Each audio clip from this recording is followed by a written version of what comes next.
సినిమాలోని ఈ పాపని గుర్తుపట్టారా? ఇప్పుడు చూస్తే షాక్ అవుతారు. 2016లో విడుదలైన పిల్ల రాక్షసి అనే సినిమా మీకు గుర్తుందా? దాంట్లో సారా అర్జున్ నటించింది.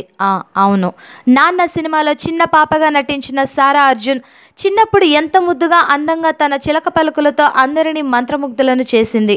ఈ పాప ఇప్పుడు కాస్త పెద్దదయ్యింది, 17 సంవత్సరాలు. యాడ్స్లో నటించడం వలన జాతీయ స్థాయి గుర్తింపును కూడా సొంతం చేసుకుంది. ఇప్పటిదాకా హిందీ, తమిళ్, తెలుగు సినిమాలు ఎక్కువగా చేసింది. ఈమె నవ్వు ఒక చిరునవ్వుల చిరుజల్లులా ఉంటుంది. ఈమె తండ్రి కూడా ఒక ప్రముఖ నటుడే, మరెవరో కాదు, రాజార్జున్. ఈయన రీసెంట్గా సీక్రెట్ సూపర్ స్టార్ సినిమాలో తండ్రి పాత్రను పోషించారు. ఈమె అందచందాలకు ఫిదా అవుతున్నారు. ఇప్పుడు ఈమె ఎంతో అందంగా ఉంది. ఖచ్చితంగా భవిష్యత్తులో ఒక మంచి హీరోయిన్ అయ్యే అవకాశాలు ఎక్కువగా ఉన్నాయి. Please subscribe to Public Talk TV. Please subscribe Public Talk TV. Please subscribe to Public Talk TV. Tell me pretty lies, look me in the face. Tell me that you love me, even if it's fake, 'cause I don't fucking care.